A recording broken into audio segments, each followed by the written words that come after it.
பொம்மி அங்கே நில்லு, வாடா.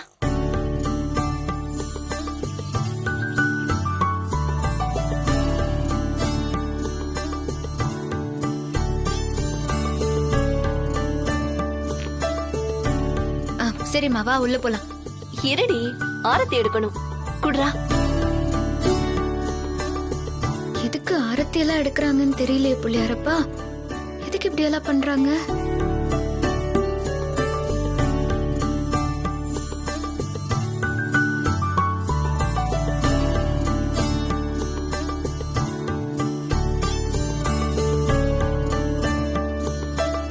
கூட்டிட்டு போப்பா. வாக்கா உள்ள போலாம்.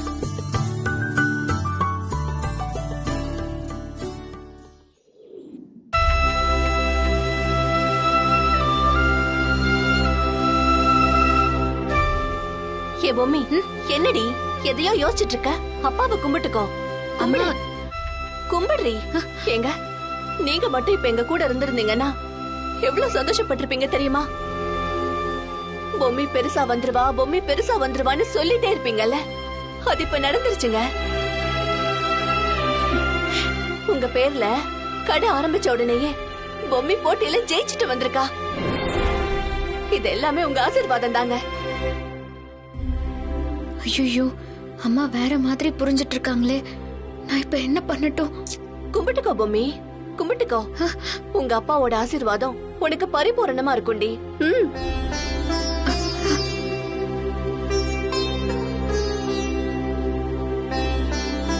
அப்பா, நான் என் மனசாட்சிக்கு விரோதம் இல்லாம என் புகுந்த வீட்டுக்கு துரோகம் பண்ணாம ஒரு விஷயத்த பண்ணிட்டு வந்திருக்கேன். ஒருவேளை நீங்க உயிரோட இருந்திருந்தா கண்டிப்பா என்ன புரிஞ்சுக்கிட்டு மன்னிச்சிருப்பீங்கன்னு நம்புறேன். இப்பவும் உங்ககிட்ட இந்த போட்டியில விட்டு கொடுத்து வந்ததுக்காக மன்னிப்பு கேட்டுக்கிறேன்ப்பா. என்ன மன்னிச்சிருங்க. நான் உங்க பொண்ணுப்பா, தப்பு பண்ண மாட்டேன்.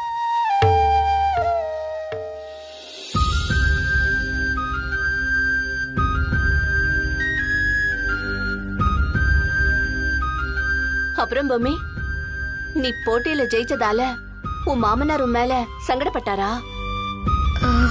பட்டா பட்டுட்டு போறாரே, அவர்தான் உன்னை மதிக்க மாட்டேங்கிறாரே. விட்டு தள்ளு. ஆனா வீட்ல இருக்கிற மத்தவங்க எல்லாருமே சந்தோஷப்பட்டிருப்பாங்க தானே? அதுவும் மாப்பிள்ள ரொம்ப ரொம்ப சந்தோஷப்பட்டிருப்பாரு. எவ்வளவு கஷ்டப்பட்டு கடைய பிடிச்சு ஆர்டர் பிடிச்சு. அக்கா, மாமாவே கூட கூட்டிட்டு வந்திருக்கலாம்ல. ஆமா, நீங்க 2 பேரும் சேர்ந்து வந்து எத்தனை நாள் ஆச்சு? நான் இப்பவே மாப்பிள்ள கிட்ட பேசுறேன். முடிஞ்ச அவரையும் கிளம்பி வர சொல்றேன்டி. இல்லம்மா, அவரு முக்கியமான... அதெல்லாம் இல்லம்மா.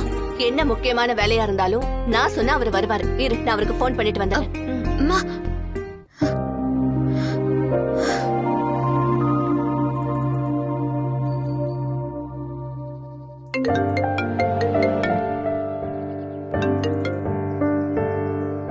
மாப்பிள்ள, என்ன மாப்பிள்ள, எல்லா விஷயத்தையும் பண்ணிட்டு நீங்க வீட்டுக்கு வராம பொம்மி மட்டும் வந்து நிக்கிறா. நீங்க வராம எனக்கு மனசே கேட்கல. உங்க 2 பேரையும் சேர்த்து நிறுத்தி வச்சு ஆரத்தி எடுக்கணும்னு ஆசையோட காத்துட்டு இருந்தேன். இத்தனையும் நடந்ததுக்கும் இப்ப போட்டியில பொம்மி ஜெயிச்சதுக்கும் நீங்க தானே காரணம். அது வந்து ஆண்டி, நடந்தது என்னன்னு நானே சொல்றேன்.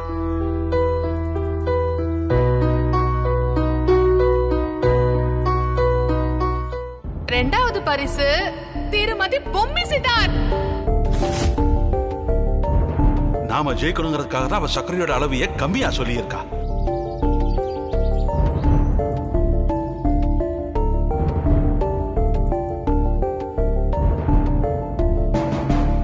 அக்கா, என்னக்கா முதல் பரிசு வாங்கிட்டு வந்திருக்க? அந்த கப்ப கையில எடுத்துட்டு வந்திருக்கலாம்ல. எங்கக்கா அது? அவ ஜெயிச்சிருந்தா தானே எடுத்துட்டு வருவா.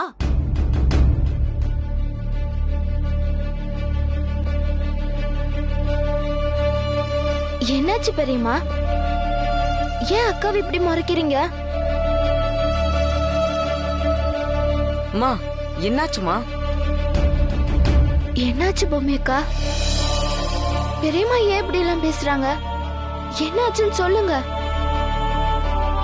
ஆனாலும் உனக்கு இத்தனை நெஞ்சழுத்தம் கூடாதடி. மாப்பிள்ளை எல்லா விஷயத்தையும் சொல்லிட்டாரு.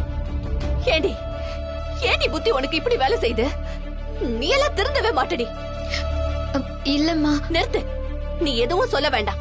உனக்காகன்னு பார்த்து பார்த்து எல்லாமே பண்ண மாப்பிளைய இப்படி தலைக்குனிய வச்சுட்டேடி. பெரியம்மா என்ன ஆச்சுன்னு சொல்லுங்க. இவ என்ன காரியம் பண்ணிட்டு வந்திருக்கா தெரியுமா? போட்டியில இவ ஜெயிக்க வேண்டிய நேரத்துல இவ அஞ்சலி ஸ்வீட்ஸ்க்காக விட்டு கொடுத்துட்டு வந்திருக்கா.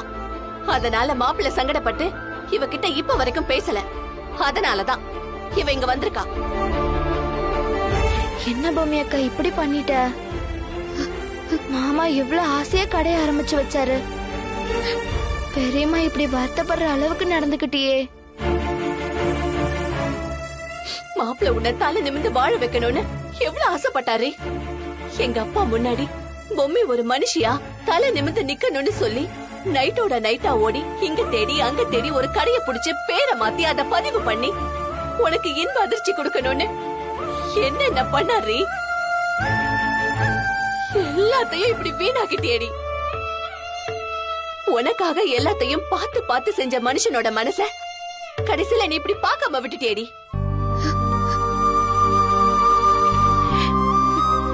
உனக்கெல்லாம் இந்த வாழ்க்கையிலடி எங்கேயாவது 10 பாத்திரம் தேய்ச்சு யாருக்காவது எடுபடி வேலை செய்யணும்னு தான் உன் தலையில எழுதிருக்கு போல. மாப்பிள்ள உன்னை மனுஷியாக்கி பார்க்கணும்னு நினைக்கிறார்ல, அது உன் விஷயத்துல நடக்கவே நடக்காதடி. நீயா உன் தலையில மண்ணை வாரி போட்டுக்கிறதாண்டி உனக்கு பிடிக்குது. இல்லம்மா, விஷயத்த புரிஞ்சுக்கோமா. என்னோட தன்மானம் சுயமரியாதை எல்லாம் எனக்கு எவ்வளவு முக்கியமோ அதே மாதிரி என்னோட புகுந்த வீடும் எனக்கு முக்கியம் தானம்மா. பேசாதடி. நீ எதுவும் பேசாத பொம்மி. எனக்கு எல்லாமே புரியுது. நீ எதுவுமே சொல்ல வேண்டியதில்ல. இப்படி உன் தலையில மண்ணை வாரி போட்டுக்கிட்டேடி. கொல்லிக்கட்டை எடுத்து உன் தலையில வச்சிருக்கடி. மனசு ஒடிஞ்சு நிக்கிற மனுஷன நான் என்ன சொல்லிடி சமாதானப்படுத்துறது? இதுல உங்க அப்பா பேர்ல வேற கடை. எதுக்குடி உனக்கு இதெல்லாம்? எதுக்குமே நீ தகுதி இல்லாதவடி. காலத்துக்கும் நீ இப்படி இருக்க வேண்டியதான். ஏன் பெரியம்மா இப்படி எல்லாம் பேசுறீங்க? வேற என்னடி பேச சொல்ற? என் மனசு நொந்து போச்சு. நான் அங்க இருந்தா என் கால் அடிபட்டிருக்குன்னு இவ வருத்தப்படுவா. அவளால முழு மனசோட போட்டியில கலந்துக்க முடியாதுன்னு நினைச்சு அவ கண்ணிலேயே படாம இருக்கணும்ன்றதுக்காக தான் நான் இங்க ஊருக்கே கிளம்பி வந்தேன். அது எல்லாத்துக்கும் சேர்த்து நல்ல பரிசா கொடுத்திருக்காடி இவ. ஏன் பொம்மி அக்கா இப்படி பண்ண? எனக்கு உன்னை பாக்குறதுக்கே பிடிக்கல பொம்மி. பெரியம்மா. அக்கா அழாதக்கா. அக்கா நீ வருத்தப்படாதக்கா. பெரியம்மா சீக்கிரமாவே சரியாயிடுவாங்க. இல்ல, நான் தப்பு பண்ணிட்டேன். நான் இங்க வந்திருக்கவே கூடாது. வந்ததுதான் தப்பு. ஏன்க்கா இப்படி எல்லாம் பேசுற? இந்த உலகத்துல எனக்குன்னு என் மனசு புரிஞ்சுக்க ஒருத்தர் கூட இல்லாம போயிட்டாங்க. அம்மாவாவது புரிஞ்சுக்கோன்னு நினைச்சேன். கடைசியில இது அம்மாக்கும் புரியலையே. நான் என்ன பண்ணட்டும்?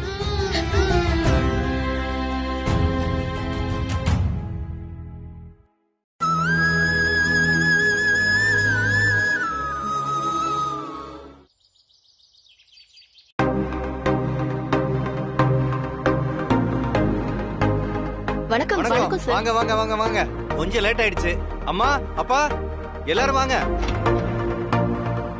வாங்க வாங்கம்மா.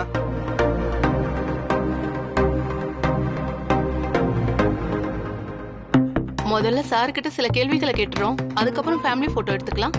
ஓகே எடுத்துக்கலாம், தாராளம். சார், முதல்ல எங்க பத்திரிகைகள் சேனல்கள் சார்பா போட்டியில ஜெயிச்சதுக்காக வாழ்த்துக்களை தெரிவிக்கிறோம் சார். ரொம்ப நன்றிங்கம்மா. இத பத்தி நீங்க என்ன நினைக்கிறீங்க சார்? இதுல நினைக்கிறதுக்கு என்ன இருக்கு? முதல்லயே அஞ்சலி ஸ்வீட்ஸ் தான் ஃபைனல் ரவுண்ட்ல ஜெயிக்க போகுதுன்னு போட்டி அறிவிச்ச அன்னைக்கே எனக்கு தெரியும். அத அப்பவே சொன்னா கர்வம், அதிக பிரசங்கித்தனம்னு பல பேர் சொல்லுவாங்க. ஆனா அதுக்கு நான் ஒரு பேர் வச்சிருக்கேன், நம்பிக்கை. இன்னைக்கு என்ன உன் பையன் ரொம்ப ஓவரா சீன் போடுறான்? கொஞ்சம் அமைதியா இருங்க, பிரஸ் மீட்டிங் முடியட்டும். ஆனா உங்களுக்கு ஏற்கனவே போட்டியில கலந்துக்கிறதுக்காக வந்த செஃப் திடீர்னு கிளம்பி போயிட்டாராமே, ஏதாவது பிரச்சனையா சார்? சேச்சே, ஒரு பிரச்சனையும் இல்ல. அவர் போயிட்டாலும் நான் கவலையே படாம ஐடியா பண்ணி எங்க அப்பாவை களத்துல இறக்கி விட்டேன். அவரோட அனுபவத்துக்கு எதிரா யாராவது நின்னு ஜெயிக்க முடியுமா? இந்த கேள்விய எங்க அஞ்சலி ஸ்வீட்ஸோட ரெகுலர் வாடிக்கையாளர்கள் கிட்ட கேட்டிருக்கணும். அவங்க சொல்லுவாங்க அஞ்சலி ஸ்வீட்ஸ் எவ்வளவு அருமையா இருக்கு, தரமா இருக்கு, மனசுக்கு நிறைவா இருக்குன்னு. சார் கேக்குறோம் தப்பா எடுத்துக்க வேண்டாம். உங்க குடும்பத்துல ஏதாவது பிரச்சனையா சார்? ஏன் திடீர்னு அப்படி கேக்குறீங்க? அதெல்லாம் ஒண்ணு இல்லையே. அப்படி இல்ல சார், நடந்த போட்டியில அஞ்சலி ஸ்வீட் கலந்துக்கிட்டது. அதே நேரம் கணபதி ஸ்வீட் சார்பா உங்க மருமகளே உங்களுக்கு எதிரா போட்டியில கலந்துக்கிட்டாங்களாமே. இப்ப என்ன உங்களுக்கு தெரியணும்? சாரி சார், அதுக்குதான் முதல்ல சொன்னோம் தப்பா எடுத்துக்க வேண்டான்னு. நான் தப்பா நினைச்சுக்கல. அஞ்சலி ஸ்வீட்ஸ்ங்கிறது ஒரு பெரிய ஆலமரம். அதுல இருந்து நிறைய விழுதுகள் போயிருக்கலாம். ஆனா விழுதுகள் மரமாயிடாதே. அத நீங்க நல்லா யோசிக்கணும். இன்னும் நான் வெளிப்படையா சொல்லணும்னா, எதிரிங்களுக்கு அஞ்சலி ஸ்வீட்ஸ் ஒரு பெரிய மலை. அதுல போய் மோதுனா மோதுறவங்களோட தலை தான் உடையும். என்னைக்குமே நாங்க சில பேரை கணக்கிலேயே வச்சுக்கிறது இல்ல. டேய் பது, என்னப்பா இதெல்லாம்? அப்பா நீங்க பேசாம இருங்கப்பா. உங்களுக்கு என்ன தெரியும்? நமக்கு துரோகம் செய்யணும்னு நினைச்சு நமக்கு எதிராக நின்னவங்க தோத்து போயிருக்காங்கல்ல, அத பத்தி தான் நான் இவங்க கிட்ட சொல்லிட்டு இருக்கேன். இதுல என்ன தப்பு இருக்கு? யாருப்பா துரோகம் பண்ணது? இத பாரு, நானும் இவ்வளவு நேரம் அமைதியாத்தான் இருந்தேன். நீ திரும்ப திரும்ப துரோகம் துரோகங்கிற வார்த்தையை உபயோகப்படுத்திக்கிட்டே இருக்க. அதான் என் மனசு தாங்கல பத்மநாபா. எல்லாரும் கவனிங்க, அஞ்சலி ஸ்வீட்ஸ் பவுண்டர்ங்கிற முறையில நான் உங்ககிட்ட ஒரு சில விஷயங்கள் பேசணும். அப்பா நீங்க கொஞ்சம் அமைதியா இருங்கப்பா. நான் தான் பேசிக்கிட்டு இருக்கேன்ல. பத்து, இவ்வளவு நேரம் நீ பேசினல்ல, நான் குறுக்க பேசினா? இப்ப நான் பேசும்போது நீ கொஞ்சம் குறுக்க பேசக்கூடாது. அதுதான் அடிப்படை நாகரிகம். இடையில நீ பேசினா அந்த நாகரிகத்தை உனக்கு நான் கத்து கொடுக்கலன்னு இவங்களாம் தப்பா நினைப்பாங்களா இல்லையா?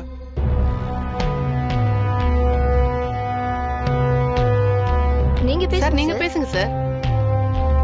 அப்பா குடும்ப விஷயத்தை எதுக்குப்பா இன்டர்வியூல பேசுறீங்க? நீ உடைச்சு பேசிட்ட, நான் ஒட்ட வைக்கிறதுக்காக பேசுறேன். இவ என் பேத்தி பொம்மி. இவளை பத்தி தான் நீங்க இவ்வளவு நேரமா பேசிக்கிட்டு இருந்தீங்க. உங்களுக்கு பொம்மிய பத்தி ஏற்கனவே தெரிஞ்சிருக்கும்.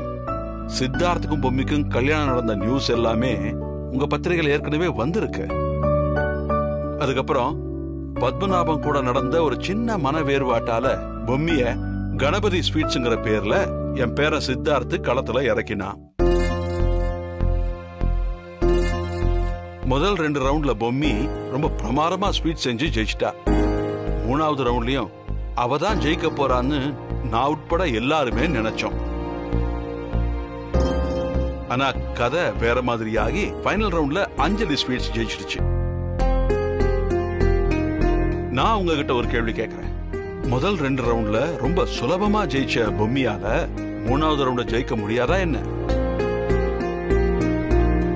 புரியலையே சார். தெள்ள தெளிவா உடைச்சு சொல்றேன். அவ தன்னோட புகுந்த வீடு ஒத்துமையா வளமா இருக்கணுங்கிறதுக்காக, எங்க சார்பா நடத்துற அஞ்சலி ஸ்வீட்ஸ ஜெயிக்க வைக்கணுங்கிறதுக்காக முதல் இடத்தை விட்டு கொடுத்துட்டா. அவ வேணும்னே செஞ்ச சின்ன தவறுனால அஞ்சலி ஸ்வீட்ஸ் ஃபர்ஸ்ட் பிரைஸ் வாங்கிடுச்சு. அதனாலதான் கப் எங்களுக்கு கிடைச்சது. அப்பா என்னப்பா இதெல்லாம்?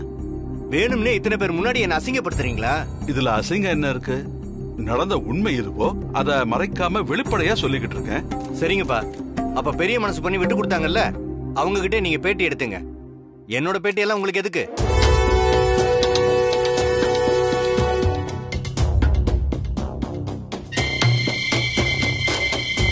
பொம்மி மேடம், நீங்க ஒரு இன்டர்வியூ கொடுங்க, அதை நாங்க டெலிகாஸ்ட் பண்றோம். தயவு செஞ்சு இது சம்பந்தப்பட்ட விஷயம் எதையுமே நீங்க பத்திரிக்கையில எழுத வேண்டாம். இது எங்க குடும்ப விஷயம். இன்னைக்கு அடிச்சுக்குவோம், நாளைக்கு ஒண்ணு சேர்ந்துக்குவோம். அதனால என்ன பொறுத்த வரைக்கும் நான் எந்த பேட்டியும் கொடுக்க விரும்பல. தயவு செஞ்சு நான் சொல்றத கேளுங்க.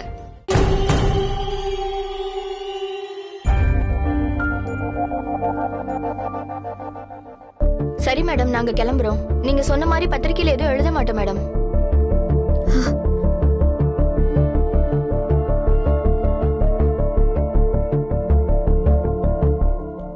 அம்மா பொம்மி, என்னம்மா நீ? தாத்தா திரும்ப திரும்ப ஏன் தாத்தா மாமா மனசு சங்கடப்படுற மாதிரியே பேசுறீங்க? அவன் உன்னை சங்கடப்படுத்தி வேடிக்கை பாக்குறாமா. நீ மனசு நொந்து போவேன்னு அவன் நினைக்கவே மாட்டேங்கிறாமா. இந்த மாதிரி சூழ்நிலையில தான் நான் வாய் திறக்க வேண்டியிருக்கு. சரி விடுமா, பாத்துக்கலாம்.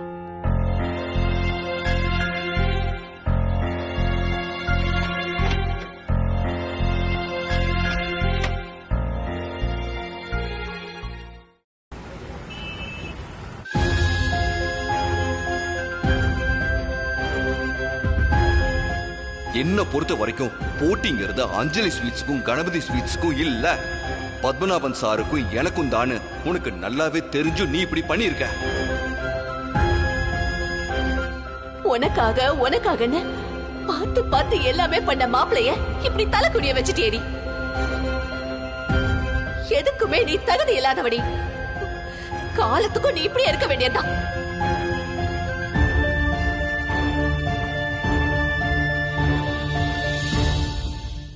பொம்மி, பாட்டி, வீட்ல செஞ்சு வச்சதெல்லாம் அப்படியே இருக்கு. உன்னால யாருமே சாப்பிடாம இருக்காங்க. என்ன பாட்டி சொல்றீங்க? ஆமாமா, நீ சாப்பிடலனதும் மொத்த பேரும் உண்ணாவிரதம் இருக்க ஆரம்பிச்சிட்டாங்க. ஐயோ தாத்தா, நீங்க போய் சாப்பிடுங்க. பரவாயில்லம்மா, நீ இவ்வளவு வருத்தமா இருக்கும்போது நாங்க மட்டும் எப்படி சாப்பிடுறது சொல்லு? ஒரு காஃபி டீ கூட குடிக்க மாட்டேன்னு பிடிவாதமா இருக்க. அதனால நாங்களும் பிடிவாரமா இருக்கிறதா முடிவு பண்ணிட்டோம். நீ சாப்பிடும்போது நாங்க சாப்பிட்டுக்கிறோம். ஆமா. என்ன தாத்தா இப்படி பண்றீங்க? என்ன பண்றோன்னு தெரிஞ்சுதான் பண்றீங்களா? வேம்பு சார் என்கிட்ட முகம் கொடுத்து கூட பேசவே மாட்டேங்கிறாரு. நானும் என்கிட்ட பாசமா கூட பேச வேண்டாம், திட்டியாவது பேசுங்கன்னு சொல்லி கூட பாத்துட்டேன். அது கூட அவரு செய்யவே மாட்டேங்கிறாரு. கோமா என்ன திட்டி பேசினா கூட என் மனசு ஆறிரும். அதையும் பண்ண மாட்டாரு. அண்ணி, அப்போ அண்ணன் உங்களை திட்டினா கூட ஓகேவா? எப்படி திட்டுவாரு? வாயில தான் திட்டுவாரு. எனக்கு வர கோவத்துக்கும் விடுங்க அண்ணி. அண்ணி, அவனை விடுங்க. நாங்க ஒரு ஐடியா வச்சிருக்கோம். அது மட்டும் நடந்துச்சு, அண்ணன் டென்ஷனா உங்களை திட்டி கார்ல ஏத்தி அப்படியே உங்களை வீட்டுக்கு கூட்டிட்டு வந்துருவாரு. கூட்டிட்டு வந்து மறுபடியும் திட்டுவாரு. மறுபடியும் திட்டுவாரா? ஏன் அண்ணி, நீங்க தானே அண்ணன் திட்டினா கூட போதும்னு சொன்னீங்க. போதும் போதுங்கிற அளவுக்கு திட்டுற மேட்டரை நாங்க ரெடி பண்ணிருக்கோம். தர்ஷினி, கமான், நீ கண்டினியூ பண்ணு. அண்ணி, அண்ணனுக்கு நீங்க ரோட்ல அதிரசம் விக்கிறது பிடிக்காது தானே? ஆமா. இந்நேரத்துக்கு உனக்கு நாங்க என்ன சொல்ல வரோம்னு புரிஞ்சிருக்கோம்னு நினைக்கிறேன். ஐயோ, நானே டியூப் லைட், நீங்க பாட்டுக்கு எதோ சொல்லி என்ன வெறுப்பேத்துறீங்க. நான் ரோட்ல அதிரசம் விக்கிறதுக்கும் இதுக்கும் என்ன சம்பந்தம்? ஐயோ அண்ணி, உங்களுக்கு புரியலையா? அண்ணன் இப்போ வெளியே போயிருக்காரு. திரும்பி அவர் வர்ற வழியில நீங்க அதிரசத்தை கொண்டு போய் விற்க ஆரம்பிச்சீங்கன்னா அண்ணன் கார்ல வரும்போது அத பாத்துட்டு பயங்கரமா கடுப்பா வரா இல்லையா? கடுப்பாகி உங்களை திட்டி வீட்டுக்கு கூட்டிட்டு வந்துருவார்ல. ஐயோ, நான் ஒருத்தி. நல்ல ஐடியா. நான் உடனே கிளம்புறேன். அப்ப நாங்க சாப்பிட வேணாமா? ஐயோ, சாப்பிடலாம் தாத்தா. நான் சாப்பிட்டுட்டே போறேன். வாங்க, எல்லாரும் போய் சாப்பிடலாம். வாங்க.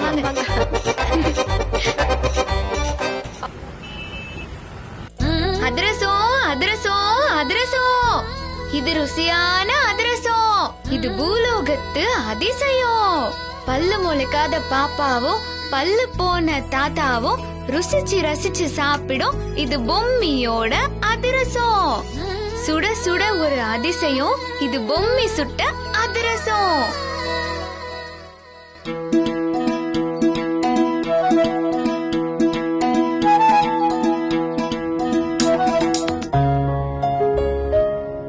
என்னாச்சு சார்? ஏதோ பலமா யோசிச்சுட்டு இருக்க போல. அது வந்து தமன், அந்த கிளையண்ட் நம்ம ப்ராஜெக்ட கேட்டதும் அவங்க பயங்கரமா எக்ஸைட் ஆயிட்டாங்க பாத்தியா?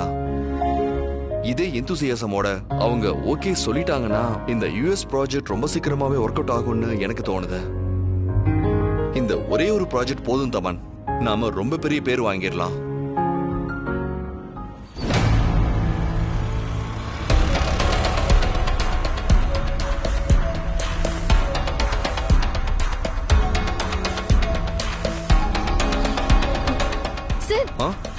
பாரு.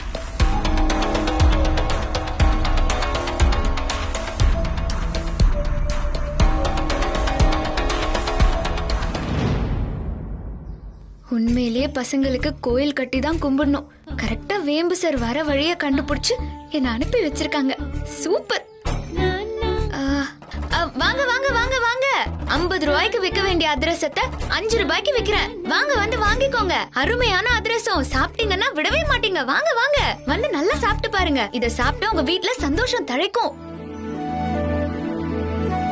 என்னம்மா ஒரு அதிரசத்துக்கு இவ்வளவு பெருமையா? மத்த அதிரசத்துக்கெல்லாம் அந்த பெருமை இல்ல. பொம்மி கைப்பட்டதுனால அத்தனை ராசியான அதிரசமா இது மாறிடுச்சு. சரிம்மா, எனக்கு ஒரு 20 ரூபாய்க்கு கொடு.